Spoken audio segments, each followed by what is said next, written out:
got 3 years ago before we go into it. 3 years ago, before you're going to see massive suicides happening. Because you don't even understand what racism is. I've gone all around the world. Even when I was with President Carter in the White House, I had to take trade missions in the third world nations, in Africa, Latin America, the Middle East. And invariably, wherever I spoke, I would ask people, do you know what racism is? I would even offer $1,000 for a person to tell me what racism is. I still got black folk today who don't even know what racism is. They talk about it. Find me one that understands what racism is. Every time I ask them, what's racism?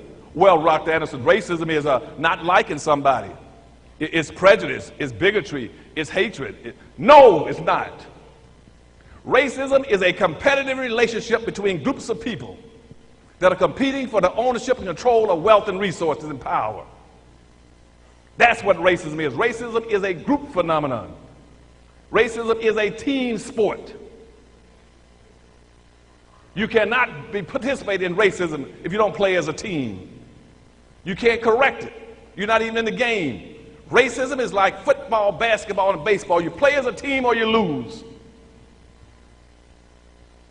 And I got all these so-called educated blacks in America on TV, heading up civil rights organizations, getting elected to public office. Don't you understand what racism is? That's why they don't do anything. They go there and tell you, well, I'm in a public office now, I'm a mayor or governor. My thing is to make sure everybody get along. That's not affecting racism. Nobody asked you to get elected to office and make people get along. Now, racism never existed on the earth until the 1400s. Never had it. There was no such thing as racism. You had people, for instance, who had practiced various forms of discrimination. We even had slavery. But to be enslaved prior to the 1400s, for only 3 reasons. Either you were a victim of a religious persecution, or you had some indebtedness and was enslaved, or you were a prisoner of war. Those are the only 3 reasons you could be enslaved until the 1400s. About 1442, when Magellan, he went around, Henry the Navigator, went around the coast of Africa and picked up about 16 blacks and brought them back in 1442 and gave them to the Pope as gifts. And those slaves worked around the Vatican in Italy from 1442 and about 1488.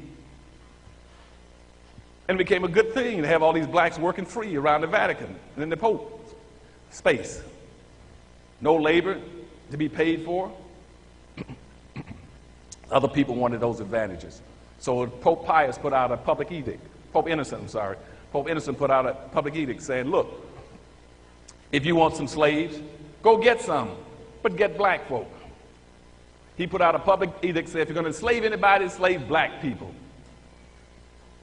And once that hit, all of a sudden everybody got interested in getting slaves. And that started the whole movement in 1488 and 1489.